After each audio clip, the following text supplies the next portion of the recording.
प्रसारण में रुकावट के लिए खेद है। क्या आपने ऐसे वीडियो देखे हैं? गाइस, फर्जी गेमर वाईटी में आपका स्वागत है। मैं आपको लीड देने वाला हूं। आपका फेवरेट गेम जो कुछ समय पहले बैन हो चुका था वो वापस आने वाला है। क्या इनके पास सचमुच में लीक्स है या आपका क्लिक बेट कट रहा है? अगर आपको चाहिए ई स्पोर्ट्स और गेमिंग की दुनिया से वेरीफाइड न्यूज और मजेदार कंटेंट, तो आपका अल्टीमेट डेस्टिनेशन है पेंटा ई स्पोर्ट्स। पेंटा ई स्पोर्ट्स पर आपको मिलेंगे टूर्नामेंट्स, मिलेगी सर का इस्तेमाल वहां पर देखने को मिल जाता है। इसमें आपको देखने को मिलने वाला बढ़ा देती न्यूज। जिस ऑर्ग ने एक हफ्ते में एक नया रोस्टर और एक नया कंटेंट क्रिएटर साइन किया। काउंटर स्ट्राइक की दुनिया से लेटेस्ट न्यूज क्या है? कंटेंट। अभी के टाइम पे ऐसा है कि आप कहीं भी नजर मारो आपको कंटेंट मिल जाएगा। एक दिन ऐसी रैंडमली मॉम को कॉल करके बोला कि मॉम नहीं हो रहा है मेरे से और मुझे गेमिंग करना है फुल टाइम। क्या वो ऑनलाइन खेलते खेलते like it became my passion कि मुझे इंडिया का बेस्ट बनना है। और भी बहुत कुछ, और वो भी फ्री फ्री फ्री। तो अब रुके क्यों हो? जल्दी पेंटा ई स्पोर्ट्स को फॉलो करो और बन जाओ e sports Guru. Hello, everyone, and welcome to the Penta Podcast. This is our initiative to bring you all opinions from the leading voices of the industry across various topics relevant to the gaming and esports industry. I'm Kiran ShaDeSLaYeR Noojibail, your Penta Esports. For the last 16 years, I've been an esports commentator, live producer, show director, among others. In today's podcast, I am joined by people who have brought you some of the most beloved esports teams and content creators from across the nation. They have been working towards providing opportunities and empowering esports athletes. Today, we're going to talk to owners of some of the biggest esports organizations in India. Here's who are with us today. We have Dr. Rushindra Sinha, founder, CEO, Global Esports. Yash, Bhanushali, founder, Orangutan. Rohit, Jagasia, founder, CEO, Revenant Esports. And last but not the least, Kabir, Kohli, founder, CEO, Medal Esports. Welcome, guys, to the show. Let's begin with the start of your journeys. How did you guys get into esports and eventually start your esports organizations? We'll start with you, Rishi. I see we're going descending order of age. Fine, I will begin.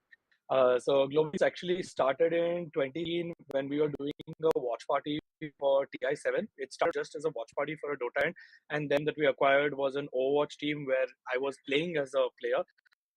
And in fact, before that as well, I had competed in Counter-Strike and Dota and multiple LAN events in Mumbai before, and I was part of the ecosystem for a time. Team ecosystem, and then it came point that multis in India, in Singapore, in South Korea, and expanded to Fortnite. We got other titles on board. Then we added Counter-Strike and Dota and opened up a Mumbai boot camp. And from there, we had a Fortnite World Championship. We represented India in Singapore Overwatch World Cup and the BCT for Valor. It's been a fun journey nonetheless. Absolutely, man. And I remember casting most of your matches while playing Overwatch, and your IGN was salvific. We had some amazing Yes. matches that I got the front row seats to witness. An amazing journey, man. And congratulations Yeah, on the that. only highlight clips that I have of myself playing Overwatch are you casting over them. So thank you for that. Awesome. Yash. Hi, so I think me and Jai together, Jai is my co-founder at Orangutan. Both of us met in I think January, February of 2021, and I had this big fight. I always was a gaming nerd. Used to play Counter Strike a lot. I still play Counter Strike a lot. Uh, I always wanted to start something in gaming. Never really knew what. Uh, I've said this on a previous podcast before that. I used to watch global esports a lot because these guys, I think, started about 2 3 years before we started, and Rushki and Mohit used to stream a lot about how to start the esports organization, etc.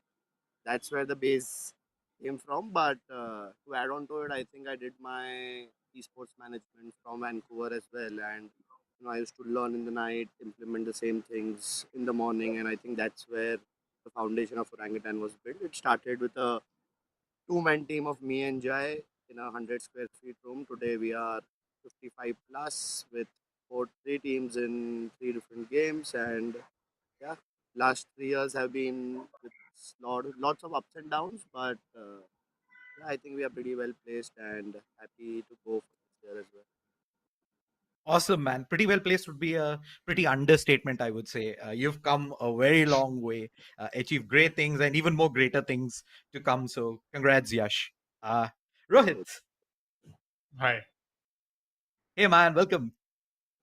Thank you for having me.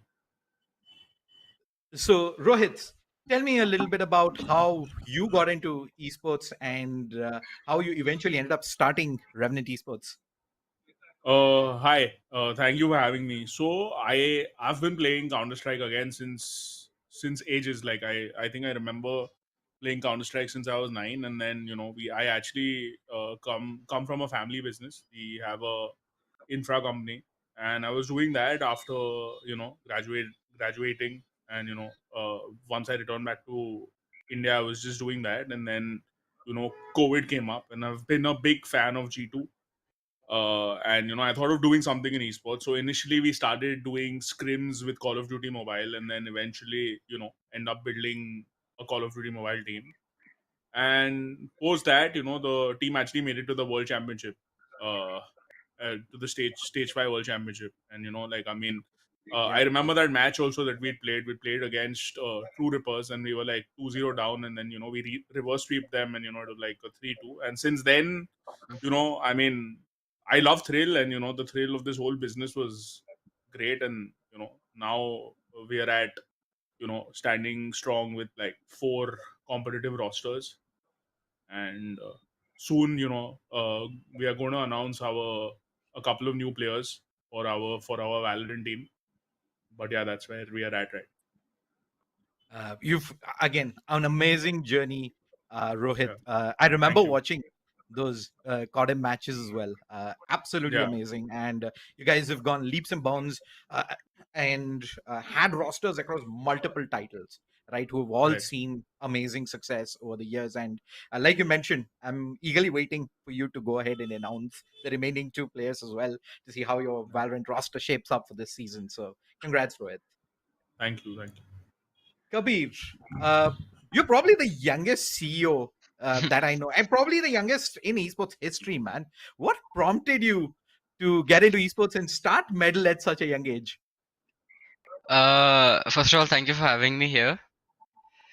For what got me to start metal, I think it would be I would say every young guy's, every person who's around my age is probably first proper competitive game, Fortnite.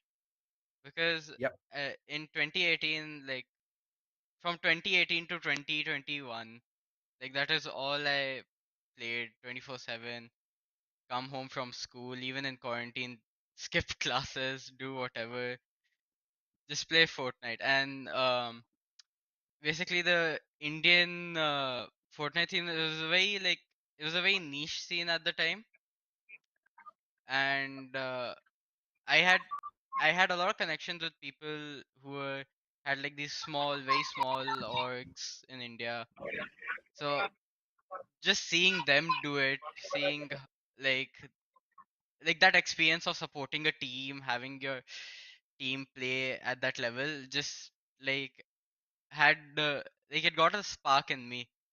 So in 2021, when I was of 13 years of age, I talked to my mom and my dad to let them make me set up a company and run it.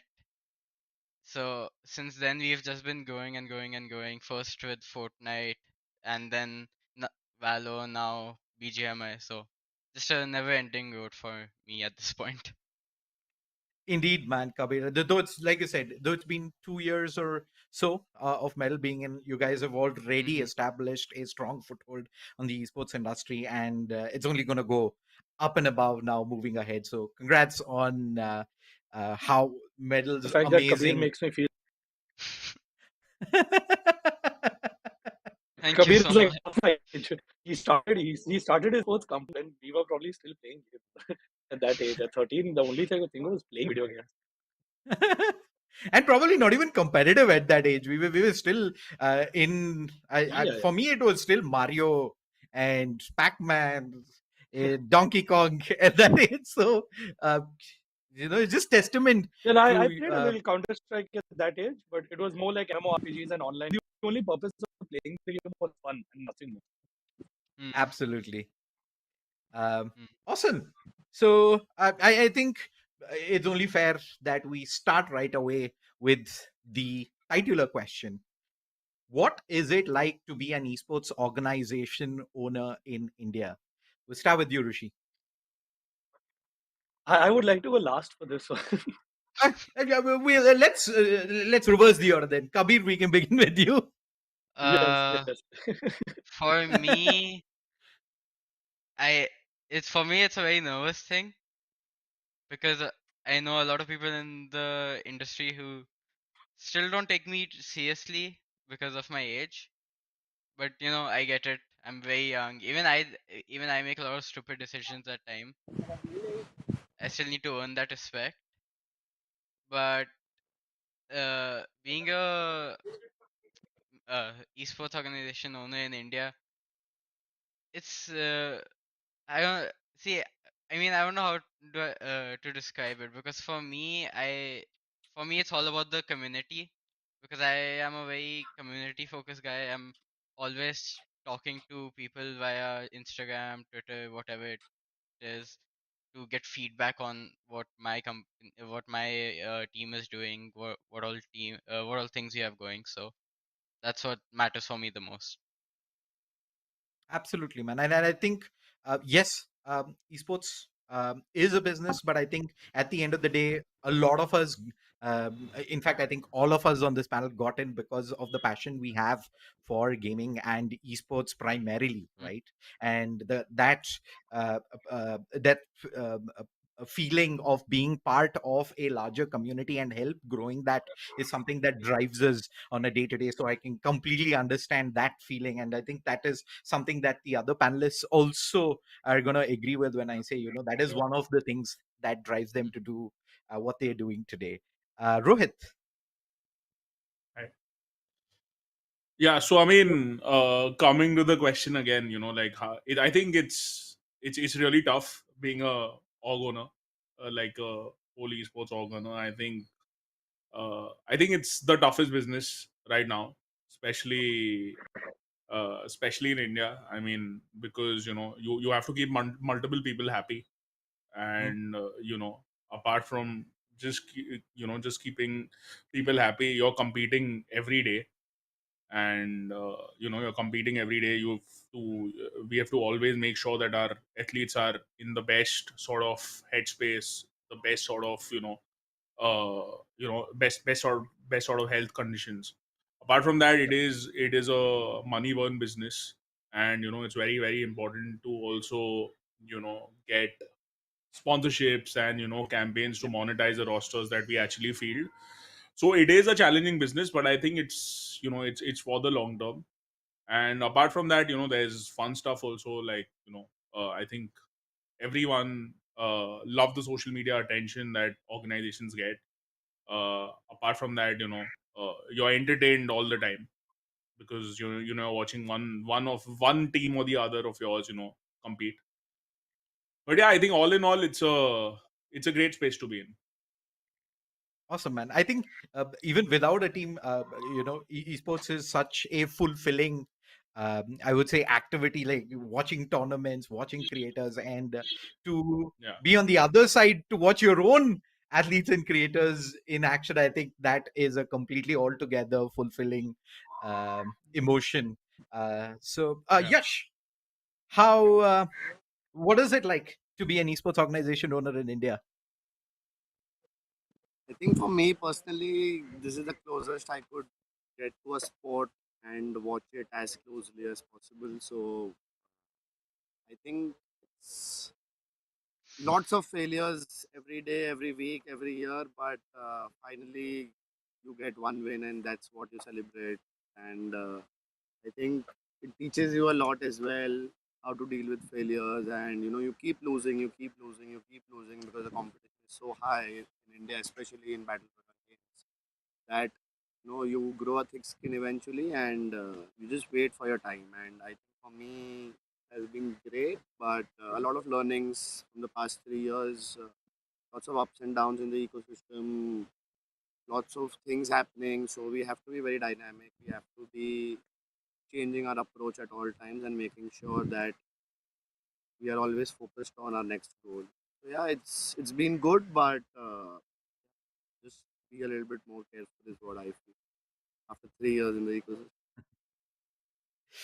I like the fact that you started off by saying, this is the closest you could get to a sport. I think that is something that the entire community as a whole has been trying to is to establish that legitimacy of esport as a sport. And we've seen progress through the years. In fact, it now being recognized as a multi-sport event. I think what that translates to is going to probably take up another entire podcast, so we will leave it at just that. But I think that is something that also drives a lot of individuals in esports, is the fact that this is a legitimate sport, and the adrenaline rush for being part of sports, I think, is something that is unmatched anywhere. So thank you, Yash. Rishi, how has it Yes. been, man? Wow. What is So, it like? to echo a lot of what everyone else has said, never a dull moment. I think that Yeah, is definitely true. As Rohit also said, everyone loves the social media. I think not just all the Indian esports orgs owners, but esports orgs across the world. I think everyone in esports is an adrenaline junkie. We're just chasing that rush. We're chasing that high. We're chasing that ability to be able to go up on stage, perform in front of millions of people, win, get that trophy. All of us are chasing that.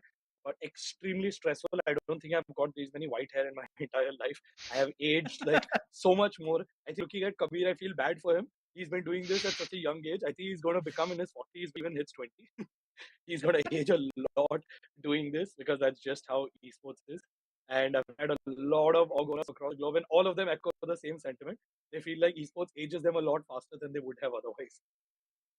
yeah. It's Kabir's probably going to end up speed running 15 to 50. Like, Pretty much, yeah. it's not going to be the case. Awesome, guys. As they say, All 20 is a new 40. He's going to be there. right, very soon. Very soon. Awesome, guys. All right, let's talk a little bit about team building, right? Uh, how do you go about building and developing an esports team? Your esports teams specifically. Also, what qualities do you look when you're selecting players for your team? We'll start with you, Rishi. So for us, since a lot of us that are in the management side of global esports, we've all been athletes before and we've competed in various titles. We have a very different perspective and understanding because we've been on the other side. But in the initial days, most of it was through trial and error. a lot of us think we know what we're doing until we actually go and execute it. But once we do, that's when we realize that nahi yaar, ye aisa nahi tha, this could have been better, this is how we should have done it. And retrospectively, then we start working to fix all the mistakes that we made. Over the years, I think experience does add on a lot. Knowledge, information, experience, all of that combined with what we have done being on the other side. I think initially when we started off, it was a lot of, just throwing darts on the board and seeing what sticks. As we grew along, and now that we've been in this journey for a long time, like now at the VCT stage, we can't throw darts and hope for them to stick. So now we have a much better process. We have a proper recruitment process. We know what we're looking the players in terms of their coachability, in terms of their personality, in terms of where they are in their progression, even when it comes to their game, their skill, not necessarily their rank or their ability to play in the game, but their understanding of the game, their understanding of the physics and the mechanics behind the game, what needs to be done. Also, just being a good athlete is no longer enough. They have to have a good social media presence. They need to be able to go up on stage, face the camera. They need to be able to do post-match interviews, pre-match interviews. Like now, we recently got a Riot mandate, and before and after match, there is an obligatory interview. It doesn't matter whether you won or lost. A lot of times we had players who've been like, nahi, haarne ke baad they don't want to give an interview. They're embarrassed to face the crowds. Yeah. But athlete, you have to face the music and face the consequences of your actions on by talking to the camera, by talking to your fans, by talking to the community, and taking responsibility for what you do. That also means it requires these athletes young to grow up a lot faster than they are used to. At 20s, they would be relaxing, chilling, and partying in college. They are now doing the job of a professional athlete who has been there for the last 10. Absolutely, man. And before we go to Yash, just to add on to the selection criteria, you guys recently announced an academy initiative, and I heard you guys got a great response to that. Tell us more about that, Rishi. way more than way more than we had expected. So initially, what we were looking to do with this academy roster was to have almost a secondary roster that could scrim, practice, work with our primary rosters and work. We would pick up some underdogs, have some tryouts, and select. We were expecting about 300, 400, maybe 500 people to apply. We had 15,000 applications. And there was no way we could just pick 5 people for BGMI and 5 people for Valorant based on a form that 15,000 people had filled. So we're restructuring how we run our academy a little differently, and you're going to see the announcement coming out next week. But it's going to be a fun thing. It's going to be a really interesting something that has done in India. It's like I said before, it's an experiment. We'll see how it goes. But we've had a bunch of successful experiments in the past. So I'm fairly confident about this one. Awesome, man. Fingers crossed for the announcement. Gotta wait for it. All the best for that.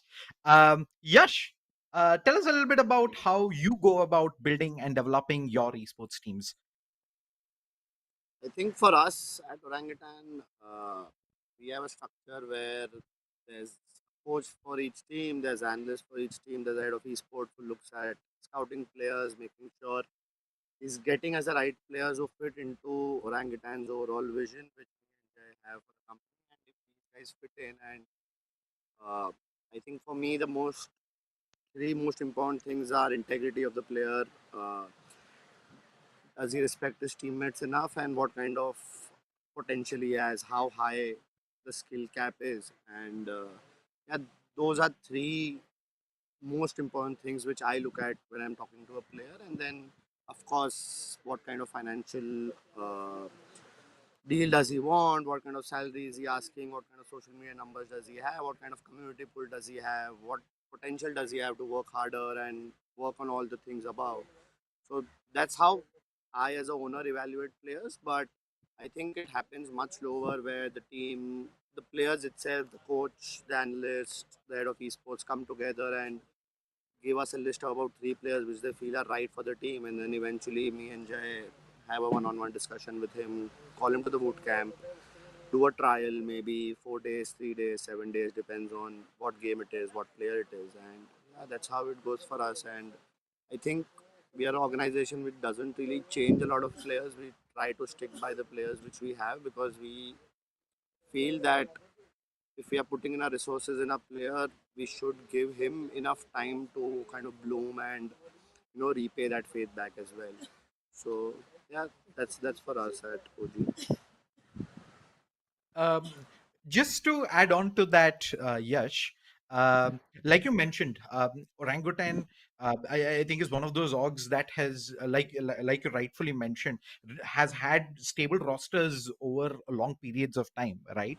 Um, but one thing that did come as a surprise to all of us was, despite winning VCL SA Split 1 and Split 2, you decided to disband your Valorant lineup and proceed to acquire a new lineup for 2024, which you recently announced. Why was that? So I'll give you the honest answer. I feel we were the ones who dug our own graves in Valorant last year. Like we won, everything was good, but uh, the salaries were too much and the scene wasn't growing as much as we expected the scene to grow. And with franchising coming in, the focus on tier 2 Valorant got even lower than it was 2 years before when Rushi and Global and Velocity everyone was in India. So I think a couple of mistakes on evaluating the market position from our end, and that's why we corrected it. Where we went big again on mobile gaming and decided to have an underdog approach for this year because we are defending champions. We wanted to field a roster. We were just not sure what roster should it be because so we decided to take an approach where we just get six young, insane aimers and then put them in one team, get a good coach around him, and see what they can do. Because it's better to give an opportunity to youngsters than to not play at all. So we thought, being defending champions, let's give it a shot this year and see what happens. So I'm optimistic, and I feel we just announced our Valor roster for next year. Six youngsters with a good coach, an Indian core. We were the ones who started getting foreign players in India, and now we have changed our focus back to local and making sure that we are nurturing talent here, giving them an opportunity to shine. Let's see what happens. You never know what may happen after split one. We might change our approach. We might continue the same roster, but it's all up in the air. Just waiting for what happens in split one, and we'll decide what to do ahead. Awesome, man. All the best for the new roster, and thank you so much for sharing the insights on that. Uh, Rohit, how do you go about building and developing an esports team? Is the approach similar to what Roshi and Yash has discussed, or do you have like a unique approach? No, I think more or less, I think everyone have a similar approach only. But recently, I've started thinking about the whole sort of esports business. I mean, I think whether you win or lose, you just need to be talked about. So I want to, like, in the future, maybe in 2024, start taking an approach like Real Madrid, and have like a whole Galacticos approach where we only get stars. You win or lose, doesn't matter. It's just that you're talked about, and at least that really translates into probably helping you burn less money in this business. But otherwise, I think that is one approach that I want to take for a few teams. And apart from that, yeah, I mean, we've always had like a team who generally scouts players, or when it comes to PC games, I also like to get involved a little bit. But apart from that, more or less right now, like for our mobile games, we have a core which is built around Sensi, who's our IGL, and he basically trials players and whether he's okay with playing with the player or not, and that's how a player comes in. Uh, Apart from that, yeah, I mean, we recently also started working with agencies who help us Mhm. scout players, and then we onboard players, but that has also been specific to only PC games. But yeah, currently it's I think it's exactly like what OG and GE do. But I want to eventually have like this whole test project, like this whole experiment where we just get four players who have a great community outreach. When they do well or not, at least you're spoken about. Awesome, man.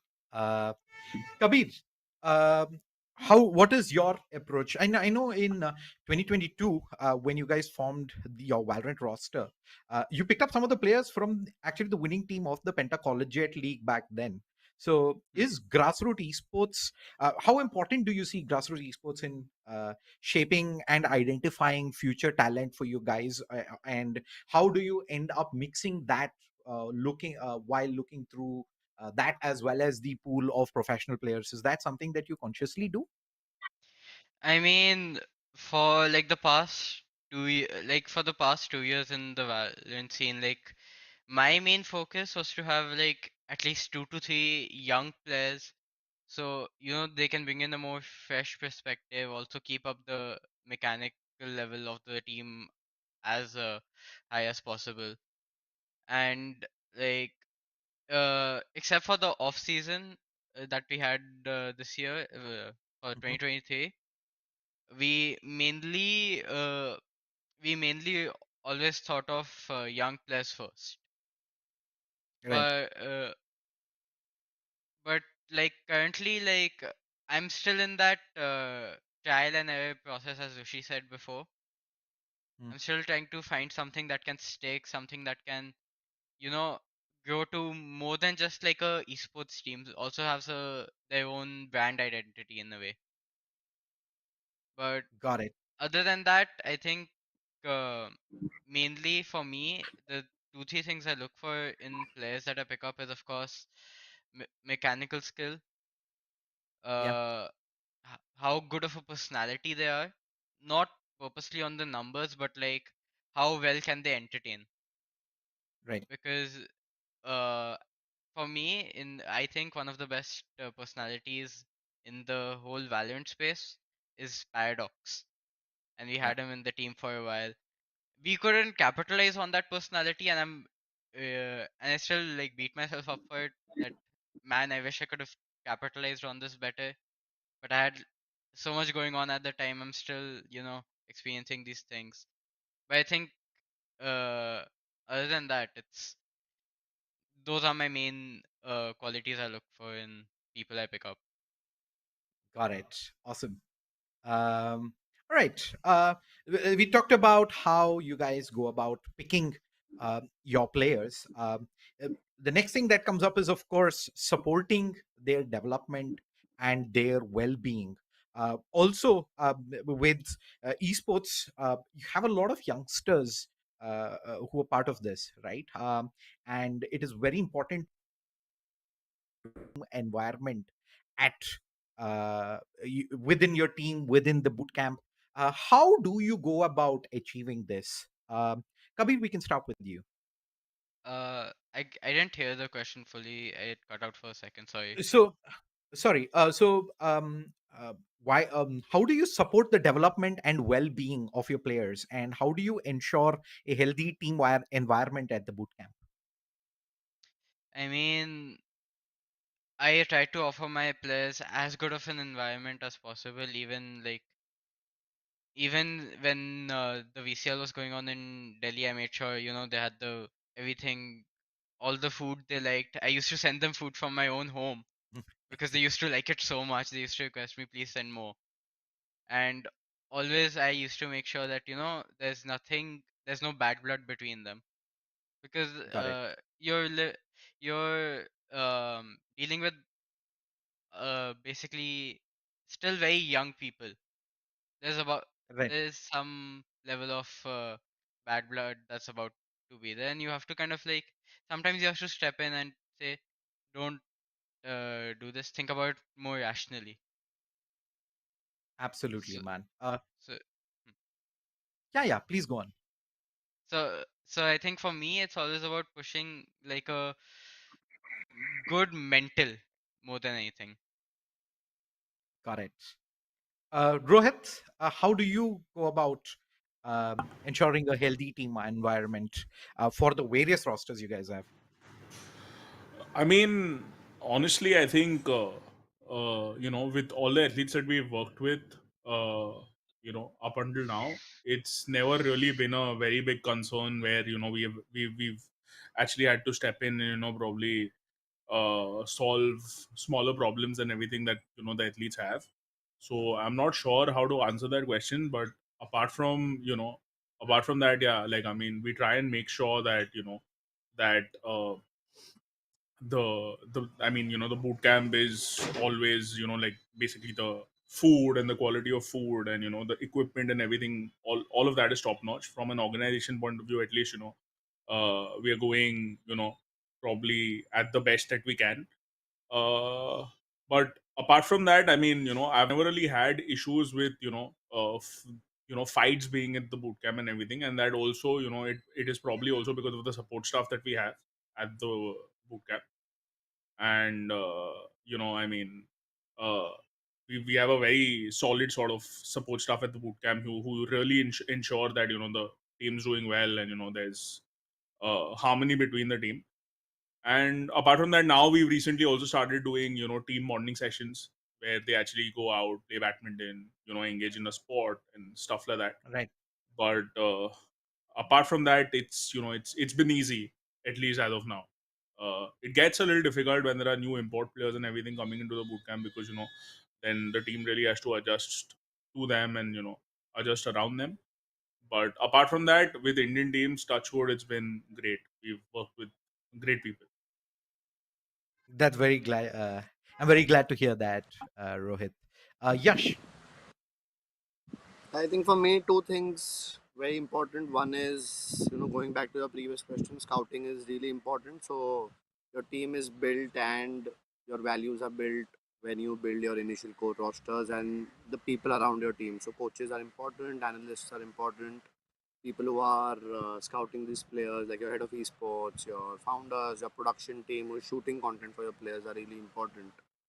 And Right. yeah, overall the vibe of the boot camp is also something which is very important, because they don't want to come in and stay in a 2 BHK flat and they won't be feeling like esports players. If you want to, you know, if you consider them as esports athletes or like professional athletes, you need to be professional enough as an organization to give them those facilities, make sure that they have been well taken care of. But there's a difference between well taken care of and sir pe bithana. So it has to be balanced in a way where it shouldn't be extreme on either ends. It should be much more balanced, and yeah, that's the approach for us.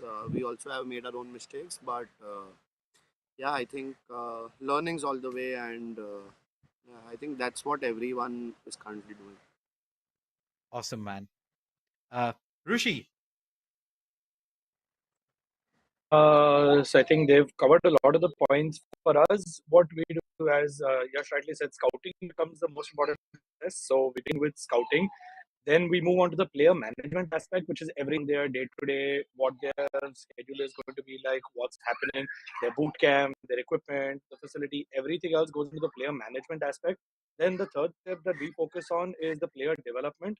Here is where we spend a lot more focus on off late. We've gotten into VCT. So right now, like our team has multiple sessions with the sports psychologist. They have sessions with the nutritionist. We're working with the fitness coach, helps and ensure that they are mentally and physically in a good state of mind and they are in a good state of body. And all of that, like we built a dedicated team along with the coaches, the support staff that only focuses on the team winning. We made very clear demarcations of everyone's roles and duties in the org. So we know what aspect is contributing to player management, what aspect is contributing to player development. We know who is responsible for the players and the team. And definitely for us, the management, the content side, we work on ensuring that the team gets views. We work on sales and sponsorship that goes behind running the team, the monetization of it, and the actual survivability of it. And we have no connection and nothing to do with the team winning. We have people, we have a coach, we have a sports psychologist, we have everyone who is fulfilling their role and is along with the athletes to ensure that they are performing on stage and they have everything they need to win.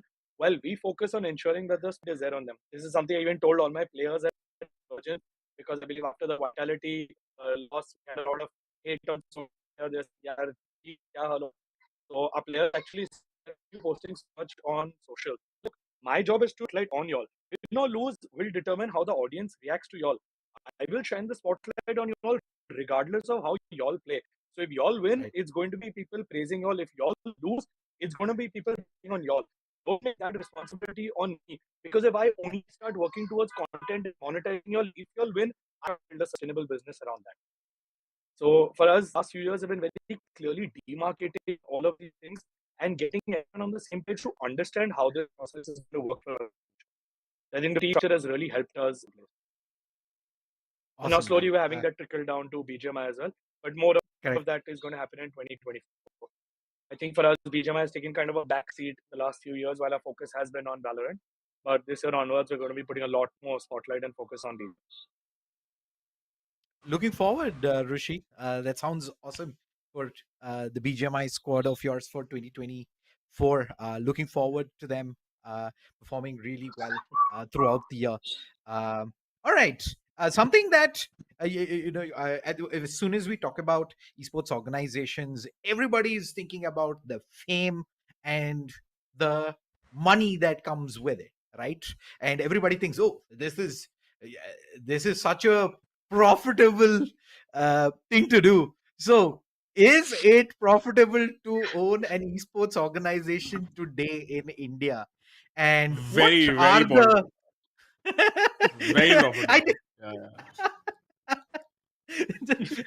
We're all so- swimming in money. We're all earning so much. We're earning like 10 times more than our family business. I think we're doing just from esports. It's a Yeah. super profitable business, Soon, and I think our everyone esports is should going really to get run our into it. family's business. for the audiences, in case they didn't get it, that's sarcasm. But on a serious No, note, I absolutely insist. Everyone watching this should support sports. 100%. And they can So, actually hire us to consult also.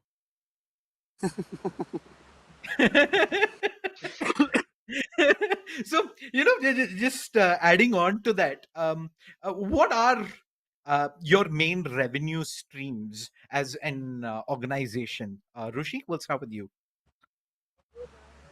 Wow. So for us, up until right, I think a lot of our revenue came from the studio work that we did. A lot of people don't know this, but Global Esports provided a lot of back-end support to the esports ecosystem. We did a lot of white-labeled work. We did content. We did production, broadcast. We essentially were like a media agency, opting for everyone in esports, as Rohit said, consulting other people that wanted to get into the space and helping out brands and helping out tournament organizers, publishers, anyone that wanted to get into the space. We would provide expertise, provide manpower, and ensure that we execute those projects for them. So that brought in a lot of revenue. The early years, of course, was prize money, but that's where we have enough of a burn. But now that we've gotten into VCT, I would say a large chunk of our revenue does come from VCT, especially considering there's like a minimum guarantee that Riot does every year, just being part of the team. So that the 75 to 80% of our revenue currently is coming from Riot. Got it. Awesome, man. Yash? Yeah, I think she pretty much covered it up for us as well. We do a lot of production work. Two things which we are really, really good at is content in terms of YouTube, ads, you name it, we can make it because I think we have a great in-house production team which churns out content for Orangutan, and overall our marketing branding is great as well. So we work with a lot of players in the ecosystem. We do a lot of work outside the ecosystem, but to sum it up for you, we do all of the other things to make sure that we are burning money in esports. So if for tomorrow we wanted our esports teams out, we would be making 30, 40, 50 lakhs a month.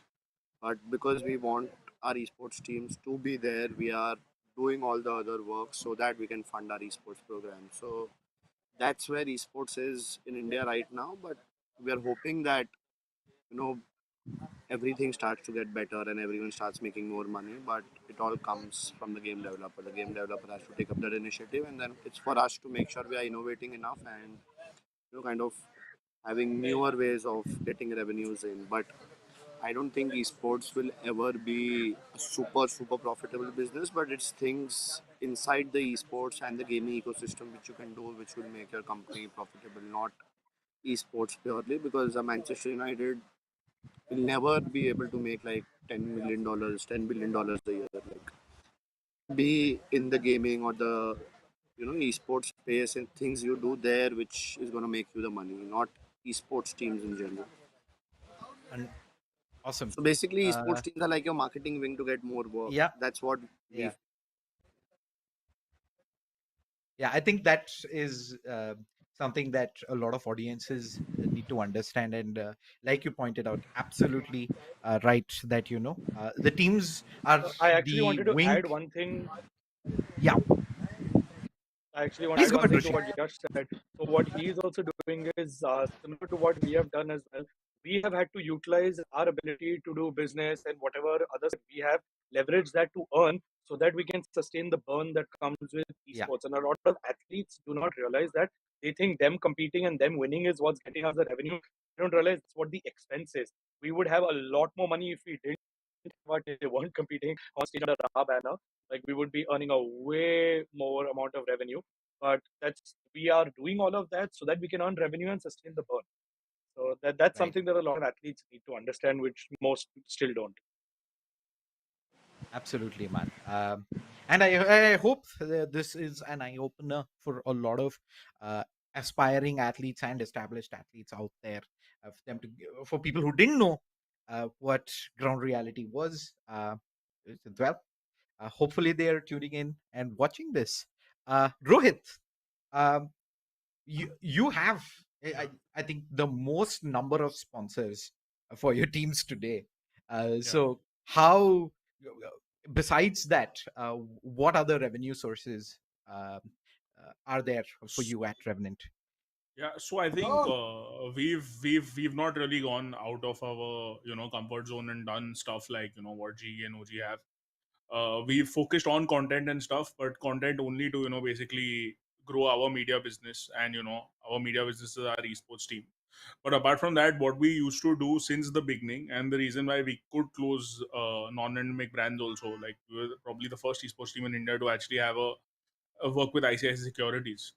Yep. So while we work with these brands, we do a lot of white paper work also for them.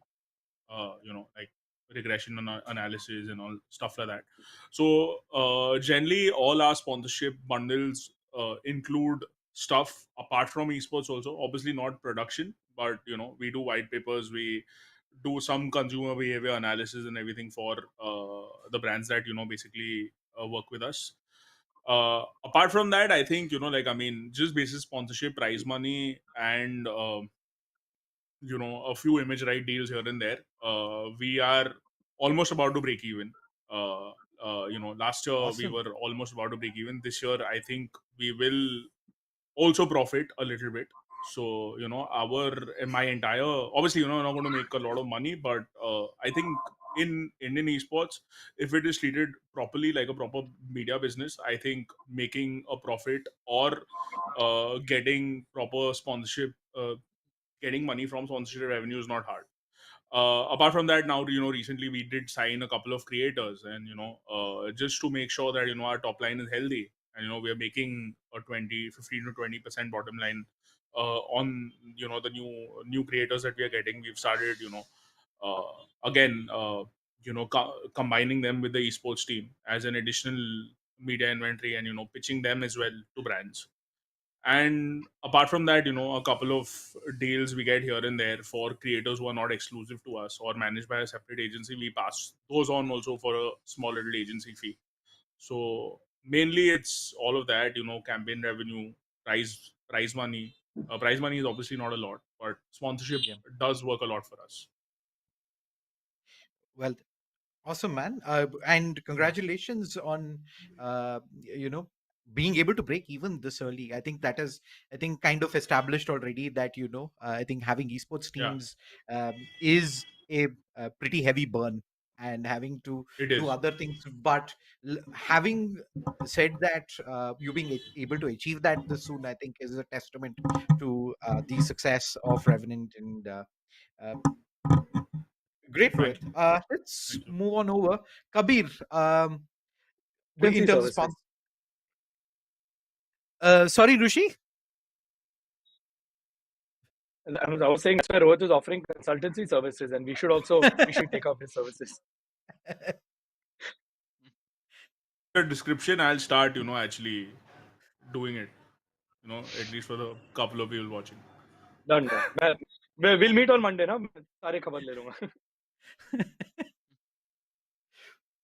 Kabir, in terms of sponsorships, you just partnered with Nissan, right? Yeah.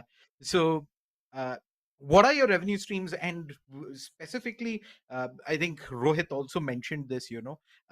How important it is to bring non-endemic brands into this space as well. How are you able to do that and provide the value for them? I mean, it's for the Nissan thing. This deal honestly took me 6 months just to get that first meeting with Nissan. Right. Because I was on my knees just like begging for this first meeting to happen. So Right. just pushing for that is like, I would say that's the main thing that got me through. And then it's with like I would say like my team is very small size compared to all of the others here. So sometimes you have to pitch in a lot of deliverables for it to be Right. worthwhile for the sponsor and even for the athletes doing the deliverables. You know, so that's like uh so yeah uh so That's quite all basically right, man. that's how it came to be. But I'm going to be brutally honest right now. Mhm. I think financially, I am the stupidest person here. Like financially, I've made the stupidest decisions, stupidest things, and uh, like having to like the esports burn is really high, and sometimes uh, sometimes the pressure can be a lot. So sometimes it gets to me and breaks me a lot of the times. Man, I It's think not just you. The fact that you have been able to identify that, you're in a better place than most people. yeah, So you'll be it's fine. like Age yeah. that soon journey, bro. Don't worry. You're good. I think that's the journey, right? It's like either you succeed or Yeah, you learn, and you just yeah. keep learning. It's a learning process for everybody, and Rohit, specifically, if you want to know anything about what it means to earn money, so don't worry, bro. Mm, You're good.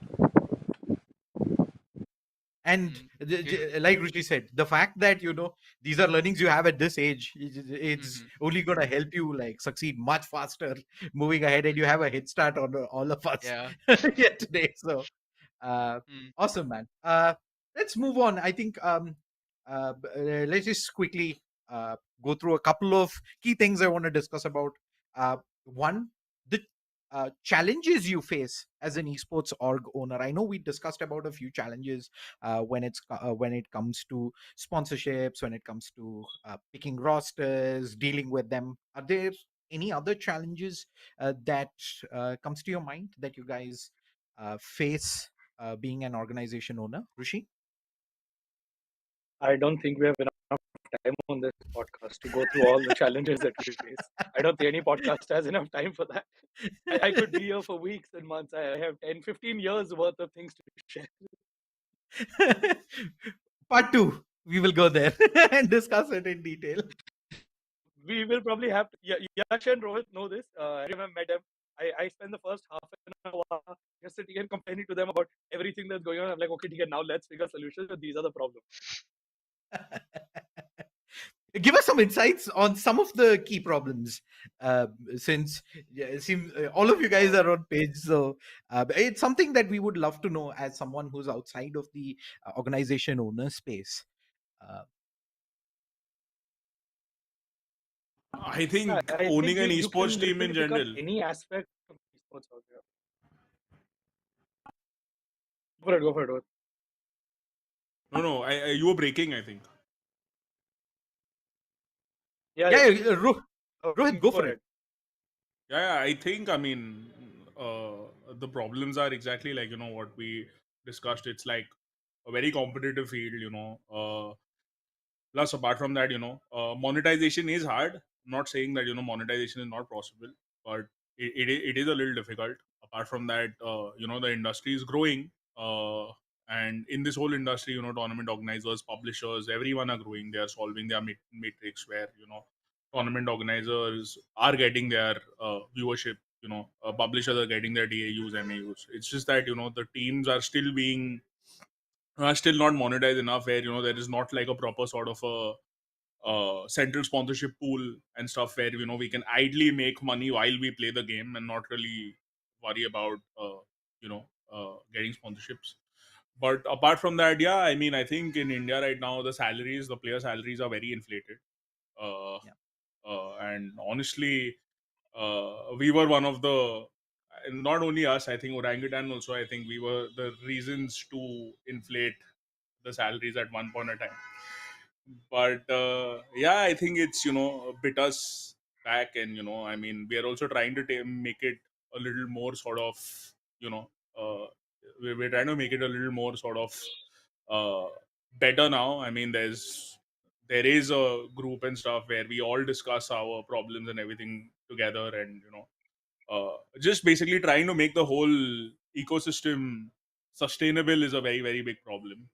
And I think the biggest key problem is owning an esports team altogether, because you realize it after you get into it, and then you're so deep that you don't want to come out. No, it's funny that majority of board meetings we've had in the last 10 years, when we start discussing ways to make money, the one universal answer is, if we actually make money and actually want to become profitable and monetize, the fastest way is to drop our team. Oh yeah, As soon as we 100%. drop them, we'll be fine. We'll actually our chart will start flying up. Yeah, 100%. I mean, if we The just fact that all stick of us to, like, continue to do this shows that we're very silly. yeah. Yash, you want to add? I saw a big smile light up on your face as soon as Rohit said inflated salaries. Anything you want to add? I think I'm the prime accused always on this, but it's learnings for everyone. When we wanted to come in, we wanted to come in. We don't want to be any other esports organization who no one gives a fuck about. So if you really, really want to make your mark, you need to have the best players. You need to have major announcements back to back lined up so that you're considered as a tier one organization. That is what made it for us that very first year we had a bank of players, small games. We learned a lot of things, but I think the approach we had when we launched was the perfect approach for any esports organization, and that's what set the benchmark for any new organization coming in. So, yeah, there were learnings, inflated salaries, yes, but I think if you are a new organization, you want to make your name on the block, you need to pay above what everyone else is paying, because no one's gonna join you because you have no track record of success. Now, after 3 years, when we have established our rosters in multiple games, now we can get the salaries down, make sure we are negotiating right. But when we were new, when no one knew who we were, it was very difficult to get players, top tier players back there. And we didn't want to be an organization which wanted to compete in the tier 2 scene. We wanted to be the winners in every game we went into. And as for the esports ecosystem, I think now we are in a much better place because all the owners are working together for things which we feel are good for all the organizations. So it's not, organization versus organization anymore. It's players versus players inside the game, but all of us are united outside. So that gives a lot of bandwidth to us as well as owners to kind of negotiate with TOs, negotiate streaming platforms, negotiate with whoever, the government as well, in case of games getting banned and stuff. So yeah, it's really, really helpful that at least the owners are together on one page and talking about things which are going to impact everything which is happening with esports. And with that Got one, I it. think I'm going to take a leave. I'm going to attend Yes, to thank you so much for joining us, Yash. You enjoy the rest of your evening. We'll Thanks, keep. Rohit. Thanks, Thank you so Kabir. much, Yash. Thanks, Rushi. Bye bye. Bye bye. See you. Thank you, Thank you so Yash. much. Enjoy. Thank you, Yash. We'll just keep the discussion going for a few more minutes. There are a couple more things I want to discuss Yeah, I about. wanted to add on what Yash said. Just Yeah. wanted to add on what Yash said. I think what Yash and Rohit said absolutely hit on the nail, because one of the I would say the advantages of first mover disadvantages, we've got to see the life cycle of multiple leagues over the last 2 years, and exactly how Rohit did, and initially they came in, they wanted to make a splash, or they wanted to make their mark felt in the ecosystem, so they paid more than they thought was the market price at the point. In the past also, people now they have realized and corrected. In the future, there are other orgs that are making the same mistakes. So that's cyclically king, and the more orgs that come in, the more learn, they get the opportunity to share even through this podcast. We're hoping that future esports org owners get an opportunity to see us so that they learn from our mistakes. Because honestly, life is too short to make all mistakes yourself. We're going to have to learn from each other's mistakes. Like you said, fortunately now we started talking a lot more. We started getting a lot more. We have a group where we start sharing our problems and working together to solving it as opposed to fighting. At the end of the day, a victory, any one of us, helps the entire ecosystem grow, and that means that we provide more opportunities for the others to grow. So as long as we keep working together, there will be enough for everyone. See, the fact that we are in esports, exactly as we started this conversation in sports, there is never going to be a time that only global esports will win, or only Orangutan, or only Revenant, or only Medal, or any one particular organization. Every game will win. There is a time someone can be used, and that's with sports, right? There is no sport historically in which only one team or organization or one player has been winning continuously for a period of time over years. And if that is true, then that's bad for the ecosystem because that means there's no one coming. That sponsorship aspect is stale. So the sport to stay active, it needs to be competitive. That means people need to keep on winning and lose, come into the system. So the more of us that work together and learn and understand, the better. Right. Absolutely. I think like you mentioned, for organizations to grow faster, also in the ecosystem, it's very critical that like you said, that they learn from each other's experiences. You guys have been in the esports organization space the longest, so for any of the newer owners who are coming in, it's very critical that they just start from your learnings. Is just going to help grow a lot faster. All right. Let's talk a little bit about fan engagement. I think it's safe to say that fan engagement is uh, critical to developing that base that cheers you on every single day in your event. So, how do you go about engaging with your fans? Kabir, we'll start with you. I mean, as I said before, like obviously, like I already engage a lot through Twitter and Instagram. Like, uh, and a lot of the times the feedback that I'm getting from my fan base is negative, or like most of the time I would say. So, uh, just like sometimes, of course, it's not like the best of criticism you can get, but having that I think also helps me make better decisions, and just knowing that someone cares enough about my team to give me an input, even if it's like a very harsh one. It makes me feel better about my team.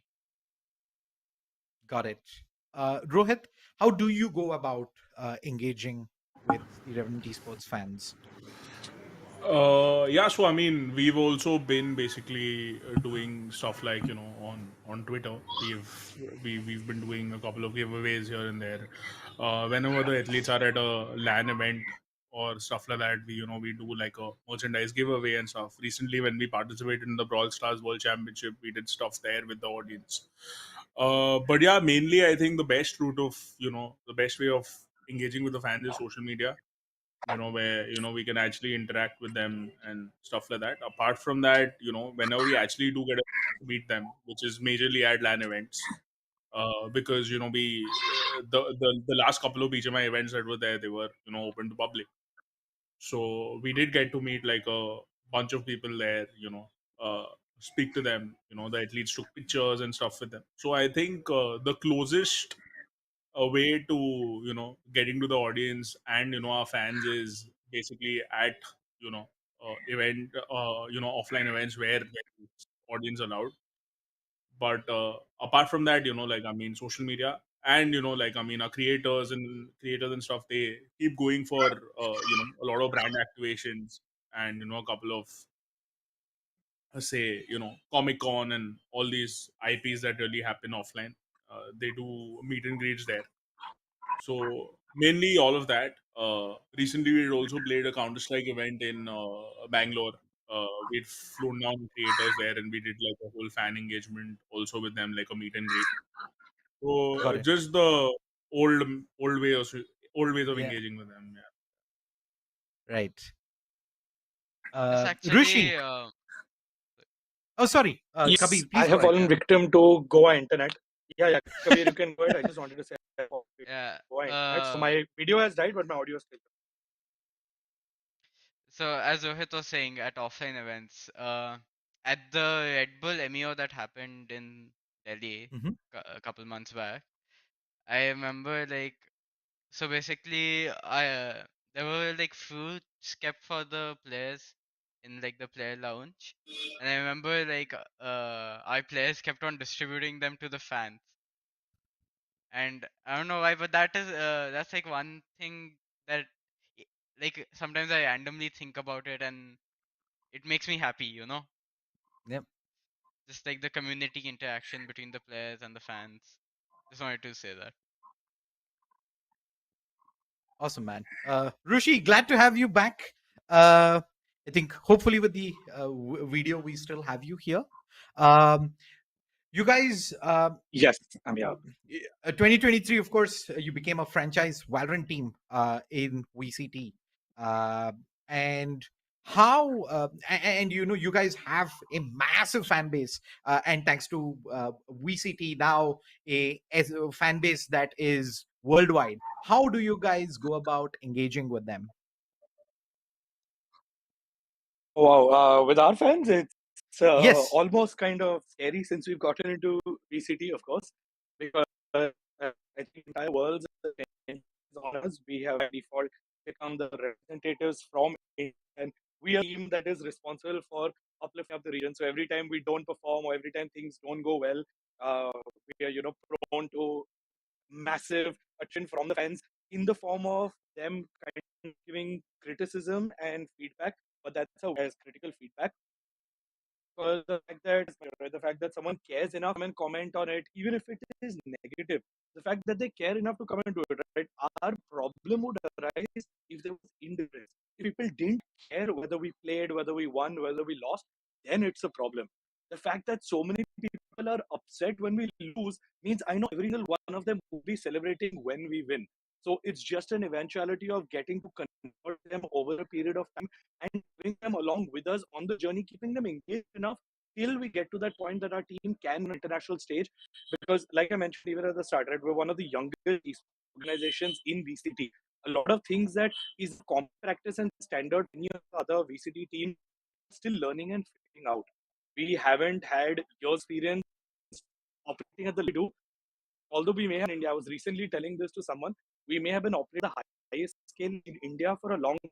But the second we got into VCT, we realized that it's extremely small scale compared to what's been happening in the rest of the world. Because when you're spending in rupees and dollars, that real clear demarcation comes in, having to set up a boot camp in Korea, working with the Korean authorities, working on immigration, working with RBI on, in remittances, outward remittances, working with so, like, all these things are problems that we even anticipated them and still having to learn. Like compliance has been a massive thing, in Korea, Singapore, with as US-based company, it's working with governments and legal various different states, and just handling all of that is what our zone and expertise. So working with the right people who understand.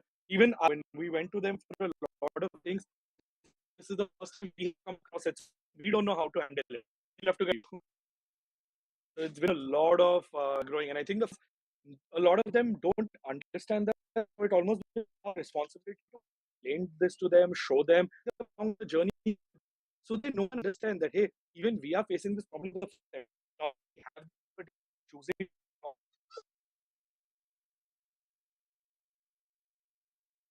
Yeah, I think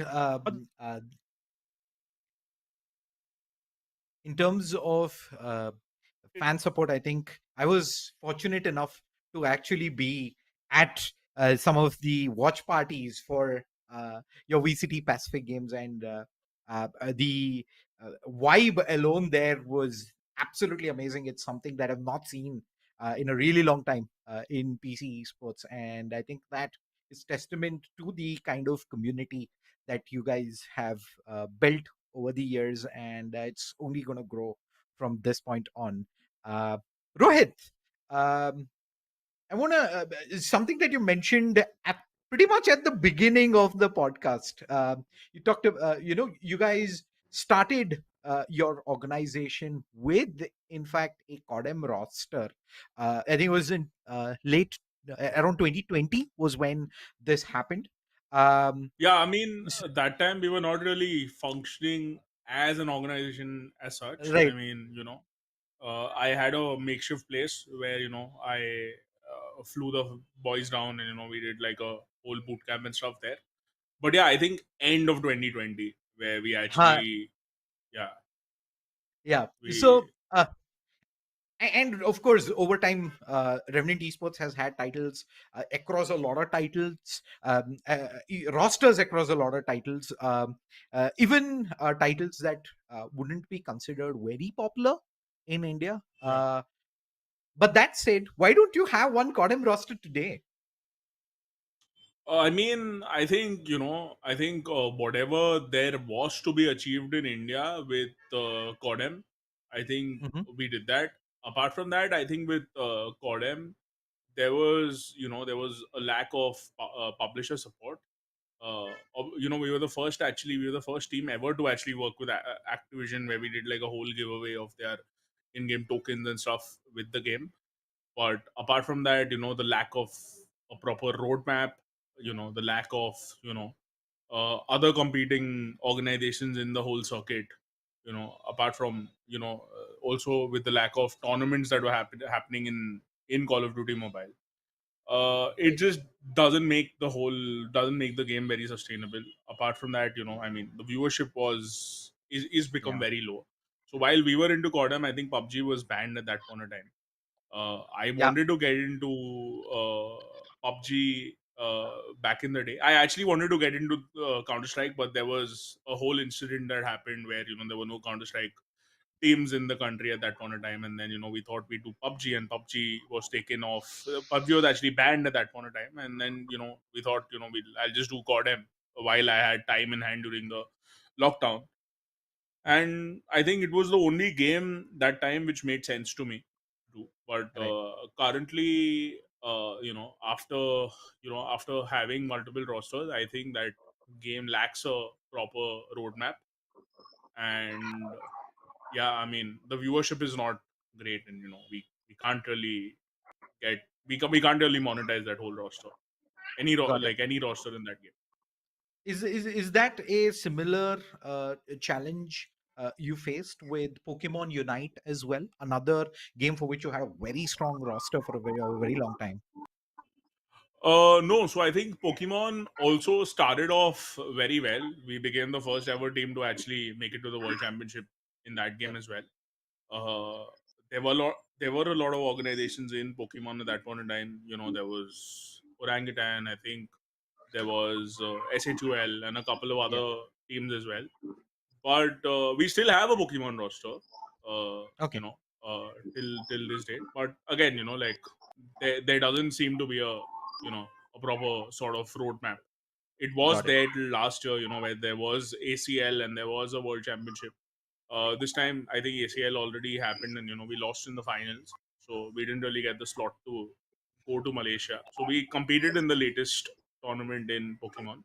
Now we are Right. just reevaluating the whole circuit and the whole sort of investment in Pokemon, and post that we'll decide whether we want to do Pokemon or not. Got it. Uh, Kabir, uh, Hmm. you guys had, I mean, Rohit brought up CS, so I'm gonna talk about CS a little bit with you. You guys had a CS:GO roster last year, but Yeah. you haven't yet made the jump to CS2. Is that something that you're looking at for 2024? And what do you think is the potential for CS2 in India? Currently, the thing is for me, uh, CS roster at that time was a complete failure because we were. I remember like we were playing the most inflated salaries of any of the CS teams, and we had very high expectations from them, and the team came to us with very high expectations. But at the end of the day, it failed. So it kind of left like a sour taste in my mouth. Mhm. And it's also a thing of which uh which esports is which esport am I the most passionate about? Like for me, like I've been playing Valorant since like the beta and everything. So and I really love that game. So for me to pull out of that game, it's like not happening anytime soon. But for Okay. CS, I don't have those memories with CS. I don't have Yeah. any of the attachment. So for me, for I'm not currently looking for a CS2 roster. But if there's like a golden opportunity that comes my way, then I think I might take it. Okay. Fair, man. Uh, Rushi. Rohit, Um, here's your chance. oh yeah. Ah, Rohit, you want I to add want to on to do that? CS. I want to do CS for sure. I mean, I'm like I think actively, we've been The looking Rohit yes at fan, which is why I CS. said that. Yeah, I Yeah, know. We talked about this earlier. Rohit said his journey began with CS. So yeah. I want to get a team. I want to get a team in Europe. We were actually very close to getting a team in Europe, so that we could, at least participate in this RMR. Uh, but yeah, I mean, I don't want to do CS at the moment in India for sure. Like I mean, I think our region overall is looked down upon a little bit in the whole Counter Strike scene. So I don't want to do it right now in India for sure. But I want to get a European team. I think even Sky Esports with the whole roadmap that they've done for CS right now, they Mhm. are allowing teams from from Europe and from probably South Asia, probably a full Mongolian team and everything to participate in their IPs. So I would like to probably take an approach there. So CS is definitely on the cards, but not in India for sure, because it doesn't even restrict my whole monetization. I can monetize with betting brands and stuff outside India. So Right. that is the whole approach I want to take. Rushi, what about you? Are you looking at a CS2 team anytime in the near future? For us, honestly, Counter Strike is the game that I started with. I played as I said, my first LAN tournament in 2001, and without Counter Strike, I don't think I've ever been such a hardcore esports fan or even gotten into the esports ecosystem. That being said, I think we have left CS in the past. I don't see a future where Counter Strike is going to be a big part of what we're doing, just because we have a habit of studying trends, studying data, and we usually tend to go to games that have a bright future as opposed to a past. And whether it comes to money, viewership, or any of the stats, including player base,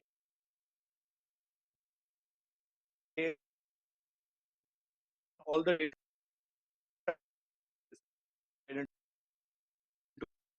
So if changes in the future, like I said, we're always reading the data and following the chart. I don't. Got it. All right. I think we're towards the end of the podcast. One final question for all you guys. What has been the most rewarding aspect of being an esports organization owner? Rushi, we'll start with you.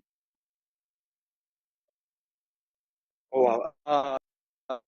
It- I think video games. People ask me what I wanted to do and grow. I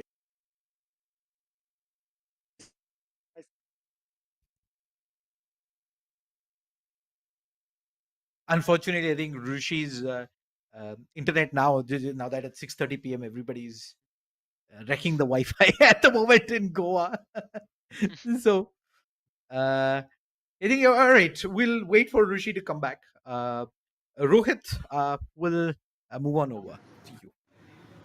Yeah, I think the most rewarding thing is I've built an extended family, in terms of the athletes that we have. There are a couple of athletes in our team who I actually consider as family, and even staff.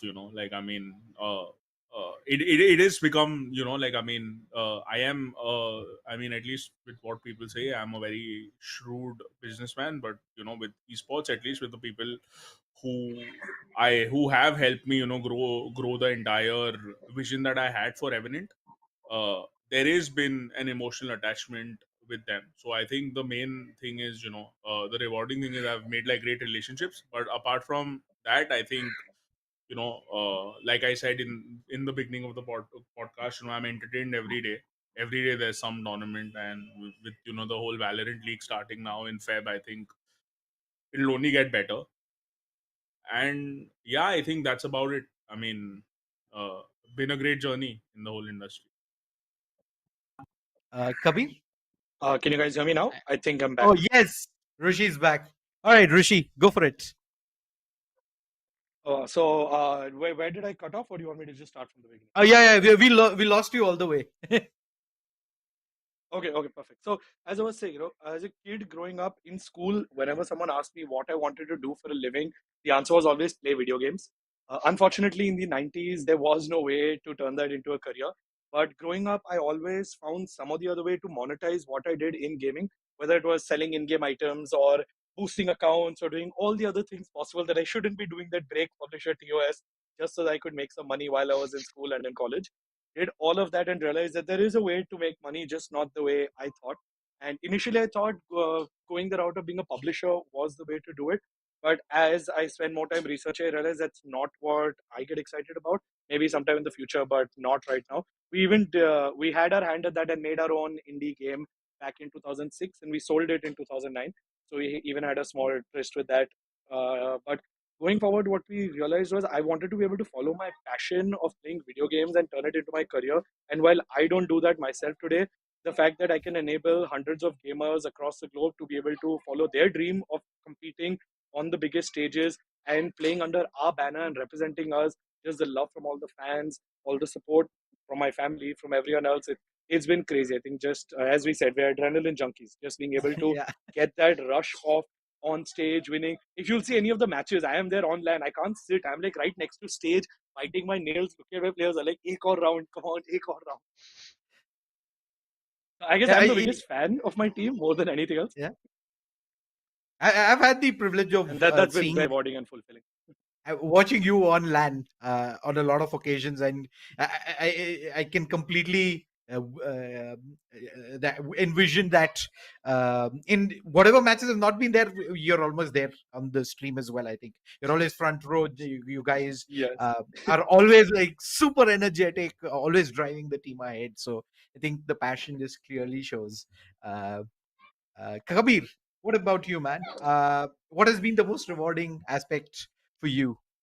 I mean, it's honestly the same. The the experience of being there at LAN, and you know that feeling of even when your team gets one round win, or even when your team gets that one finish and that gets that 1 point, it gets you in that mood, it gets you going. Makes you like makes you like act like a gorilla. And uh and some and even and for me, if I go to a LAN and like I can't have a good view of the monitor, I can't see my team. If I can't see my team, then I genuinely get like become like a spoiled kid. Like I start acting like, no, I want to be in the front. I want to be in the front. Right. Yeah. Unfortunately, Yash is not here. Otherwise, to your statement, feel like a gorilla, I would have said, or like an ape. So, all right. Now that we have Rishi, I just have one more question for you, Rishi, before we get into final shout outs. Sure. Yeah. How was your experience as a franchised Valorant team in VCT last year? And what were your key takeaways? Oh wow. Definitely, I think the first thing was we did feel like we were way in over our depth. I think we as and when the season started, we started seeing the structure. We had the owner summit in the entire season, and just being in that room with the 30 other team owners from across the globe, meeting all of them in person, hearing their journey, how they started, their struggles. what the publishers did, what tournament organizers did, meeting a bunch of sponsors. I think one common theme that I had in all of 2023 is when we started the year thinking that we don't know anything and we're behind. I think meet all the org owners from not just in Valorant. I met a lot of the people at Space Clan, and we went to the Face Clan bootcamp tour. We went a bunch of the Overwatch League teams in New York.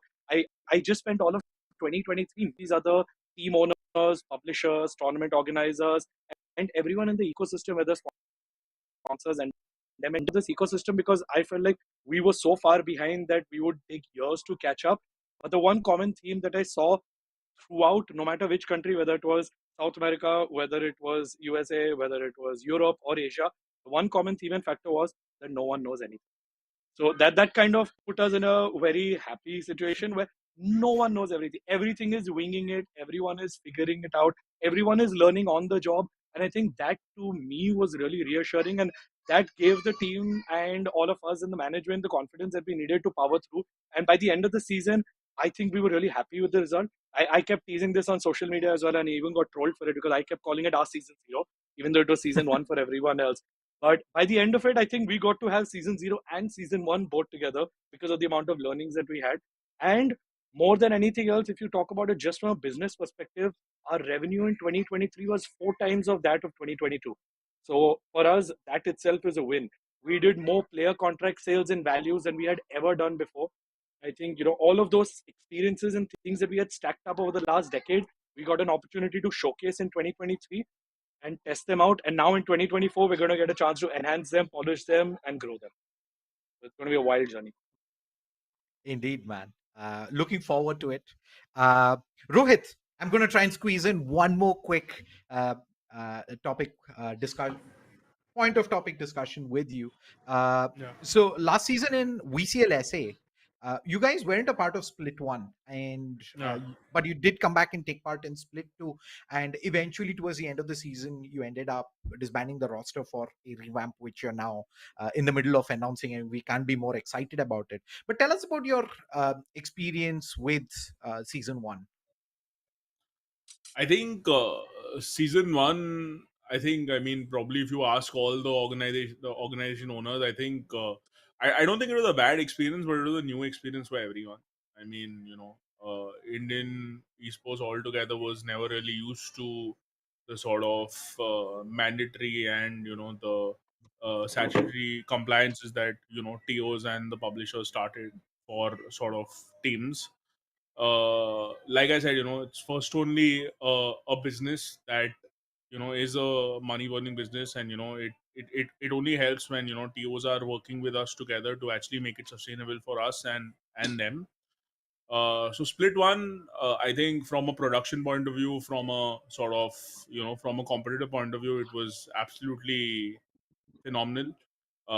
Unfortunately, during the Split 1, there were a couple of terms that didn't work for us, and there were a couple that didn't work didn't work in our favor. So we just thought of skipping the first split and participating in the whole Split 2. I think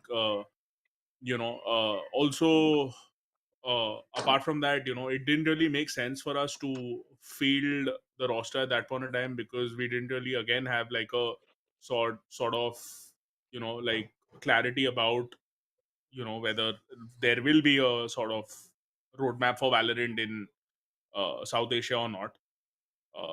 And like Yash said in the in the whole sort of podcast before that, the tier 2 Valorant scene in India had started getting less eyeballs. But now this year, I think Riot fixed that, and I think GE was also very integral in fixing this whole solution with the convergence and with probably again drawing attention. Plus, I think a very sort of I mean, I don't know how to say it, but I think one of the most decorated players in Indian Valorant is also going to be playing the split this year. So it will obviously get some sort of eyeballs to the league.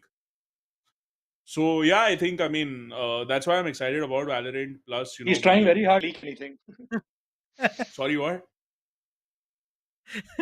I said you're trying very hard not to leak anything. Yeah, I no, but I mean, I have nothing to leak, man. I mean, it didn't work out.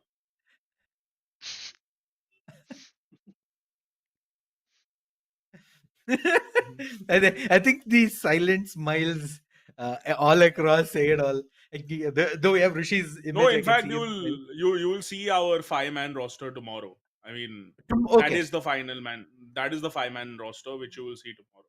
That's all. got it. Awesome. Looking forward to it, Rohit. Yeah. Okay, I'll just do a couple of quick questions from the audience. Rushi, would you like to take this? Ask about what few changes you want in esports from the opener. Oh wow. Changes in like Indian esports or just in esports? Yeah, it just says in esports. I think we can just take it Okay. esports in general. Yeah, I mean, honestly, I think more than the ecosystem changing, the people in the ecosystem need to change. As I said before, now we have experience from all the people that came before us. Other teams can learn from us. Other players can learn from the players that came before them. Same thing for tournament organizers, publishers. It's just that we need to start learning from each other's mistakes because life is too short to make all mistakes yourself. So rather than changing the ecosystem, I think it's very important that the people in the ecosystem need to open up and learn a little more. The one mistake that I've seen, throughout esports, regardless of the region, whether India or Europe or America or the rest of Asia, the one common theme has been that people come into it with a lot of money, thinking that they know what they're doing because they already have the resources and the money to spend. They think that they can just hire the right talent. But one thing, you can't hire someone else to do your push-up. You have to get down, do the hard work, and figure it out yourself. Till your hands dirty, you're not going to learn. You can't just fix your problems. You can't just hire someone to fix the problems. There's no expertise that you can hire and then just put your hands up and be like, "हाँ मेरा काम हो गया, मैंने उसे पैसे दे दिए, I'm done." It's you're actually going to have to get into it and do it yourself. You're going to have to do the struggle, do the grind. You have to put in the hours. It's a long time. It's a long. You're going to have to look at it from a long-term perspective. Don't get into it for short-term gains. Don't do it for money and fame. There is very little because there are thousands of players. It would be a thing like something like say cricket or Bollywood. Only the top 1% make it. So same thing in esports, whether it's an org, whether it's an athlete, only the top 1% make it, and that's the 1% that you see 99% of the time. So people really get into that misnomer that 99% succeed and only 1% fail, when the ratio is very different. It's 1% succeed and 99% fail. But it's just people only so they don't know. Yeah, I think I what I mean, would change is people's mentality. I completely second that, Rishi. I think it is testament to the fact that it is us few familiar faces that you see in esports, right? You don't see a lot of faces, I think, and that is the testament to the fact that the given the scale and the number of people that are trying to actually make it in esports, and the number of people who've right now are able to sustain doing this is a much more smaller number. So I agree completely with that, Rishi. Absolute last one. I will throw this out to both Rohit and Kabir. This esports amiss says, what are the probable top 5 or 6 esports titles in 2024? Kabir, we can start with you. I would say esports titles in India or in general? India. India. I mean, I would say BGMI, of course. Are there even top 5, 6? Like, do we have enough to make up like the top? I don't know. I think we do. I think we do.